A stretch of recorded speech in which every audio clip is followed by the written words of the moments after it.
1,00,000 మంది శివభక్తులతో కలిసి మహారుద్రాక్ష పూజలో పాల్గొనండి. వెంటనే కాల్ చేసి మీ పేరును నమోదు చేసుకోండి. అమెరికా వర్సెస్ ఇండియా సుంకాల వార్ ముదిరిపోతూనే ఉంది. మరోవైపు డొనాల్డ్ ట్రంప్ తీసుకుంటున్నటువంటి వీసా పాలసీ రిలాక్సేషన్స్ లేదా కొత్త విధానాలు ఆసక్తికరంగా మారిపోతున్నాయి. ఇప్పుడు గతంలో అమలు చేసిన వీసా బాండ్ పైలట్ ప్రోగ్రామ్ని మళ్ళీ ఇంకోసారి దుమ్ము దులిపి అమలు చేయడానికి అమెరికా ప్రభుత్వం సన్నద్ధమవుతుంది. అసలు ఈ వీసా బాండ్ ప్రోగ్రామ్ ఏంటి? అమెరికా వెళ్ళాలంటే ఇండియన్స్కి ఈ ప్రోగ్రాం వలన వచ్చేటువంటి ఇబ్బందులు ఏమైనా ఉన్నాయా? అసలు ఈ ప్రోగ్రాం ఎవరిని ఉద్దేశించి చేస్తున్నారు? దీన్ని విశ్లేషించే ప్రయత్నం చేద్దాం. మనతో పాటు అమెరికా నుంచి లైవ్లో జాయిన్ అవుతున్నారు లాల్ రీసెర్చర్ సాయి శ్రీనివాస్ రెడ్డి గారు. సాయి శ్రీనివాస్ గారు నమస్తే. నమస్తే సార్. సాయి శ్రీనివాస్ గారు, ఈ కొత్త ప్రోగ్రామా ఇది పాత ప్రోగ్రామా అని చర్చ ఒకటి నడుస్తుంది. Bond programme, visa bond pilot project అని ఆల్రెడీ ఇంత ముందర చేశారు, ఆపేశారు. ఎప్పుడో 4-5 ఏళ్ళకి, అంటే అప్పుడు కూడా ట్రంప్ ఉన్న టైంలోనే జరిగింది. ఏంటి అసలు ఈ ప్రోగ్రామ్ కాన్సెప్ట్ ఏంటి? ఎవరిని ఉద్దేశించి మళ్ళీ అమలు చేయాలనుకుంటున్నారు? సో యూజువల్గా ఈ బాండ్ ప్రోగ్రామ్ అనేది ఈరోజు కొత్త ప్రోగ్రామ్ కాదు సార్. మీరు చెప్పినట్టు ఇది ఆల్రెడీ 2020లో ఇంప్లిమెంట్ అయ్యింది. అంటే ఆ రోజు 200 నుండి 300 అప్లికెంట్స్ కి ఇలా వీసా బాండ్ అనేది ఇవ్వడం జరిగింది సార్. అట్లనే ఇది already immigration and nationality act చట్టం ప్రకారం ఆల్రెడీ ఈ వీసా బాండ్ రిక్వైర్మెంట్ అనేది ఉంది.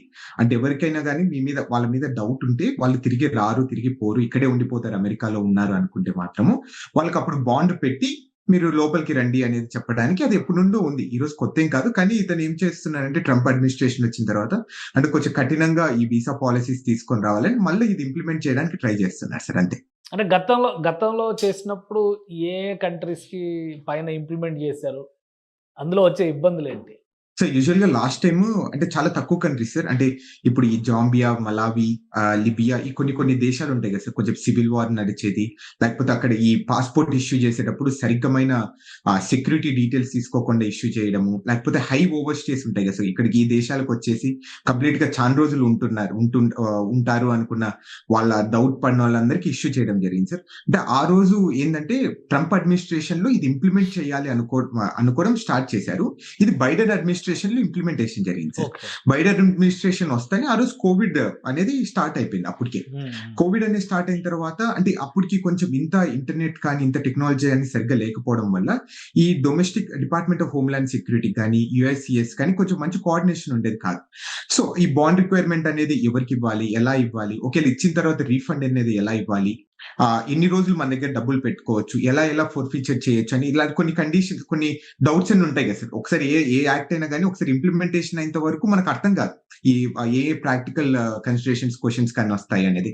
ఆ రోజు కూడా సేమ్ ఇట్లనే. సో నార్మల్ గా ఆ రోజు 200 నుండి 300 వరకు ఇంప్లిమెంట్ చేయాలని ట్రై చేసి మళ్ళీ వెనక్కి తీసుకోవడం జరిగింది. సో అసలు బాండ్ అంటే ఎంత పెట్టాల్సి ఉంటుంది? ఒకవేళ ఇండియన్స్ కానీ వేరే వాళ్ళు కానీ ఏ దేశానికి ప్రిఫర్ చేస్తే ఆ దేశానికి సంబంధించిన వాళ్ళు బాండ్ అంటే ఎంత వాల్యూమ్లో అమౌంట్ పెట్టాల్సి ఉంటుంది?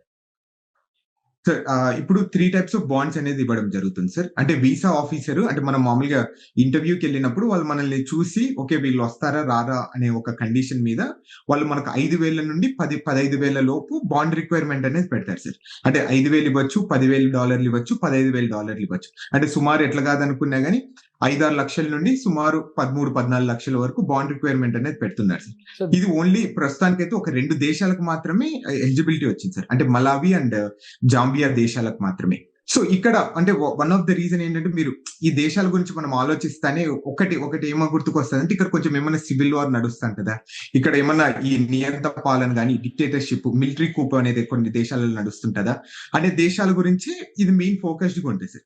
ఇది సింపుల్ గా మూడే రూల్స్ ఉంటాయి సార్. నార్మల్ గా ఇది B1, B2 వీసాలకు మాత్రమే ఎలిజిబిలిటీ ఉంటుంది.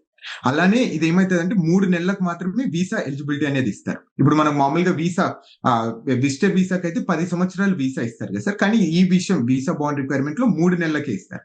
3 నెలలు ఇచ్చిన తర్వాత 3 నెలల లోపు 1 నెల రోజులు మాత్రమే మీరు అమెరికాలో ఉండేదానికి పర్మిషన్ ఇస్తారు. 30 డేస్ లోపలే మీరు మీ దేశానికి వెళ్ళిపోవాలి. లేకపోతే ఆ 5,000 నుండి 15,000 లోపు వీళ్ళ దేశాన్ని తీసేసుకుంటారు సార్ డబ్బులు. సో మన దేశం అంటే ఇండియన్స్కి ఎవరికైనా దీని వలన ప్రభావం పడే అవకాశం ఉంది. ఎందుకంటే ఇప్పుడు ఇండియన్స్ భయపడుతున్న పరిస్థితి ఉంది. అక్కడ ఉన్నవాళ్ళు భయపడుతున్నారు, ఇక్కడ నుంచి రావాలన్నా భయపడుతున్నటువంటి పరిస్థితి, ఆ వాతావరణం అయితే ఉంది. సో ఈ కొత్త బాండ్ పాలసీ వలన ఏమన్నా సమస్యలు వస్తాయా మన వాళ్ళకి?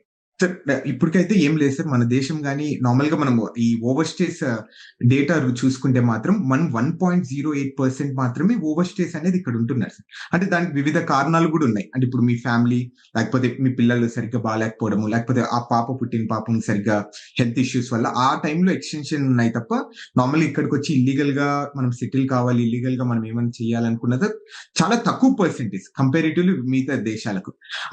సో నాకు తెలిసినంత వరకు ఇండియా అయితే దీంట్లో ఉండదు అని అయితే నేను ఫ్యూచర్ లో కూడా నమ్మకంగా ఉన్నాను సార్. రైట్. అంటే దీని గురించి పెద్ద ఆందోళన చెందాల్సిన అవసరం లేదైతే ఈ వీసా బాండ్ ప్రాజెక్ట్ వలన లేదా పాలసీ వలన మన వాళ్ళు ఎవరు ఇబ్బంది పడాల్సిన అవసరం లేదు.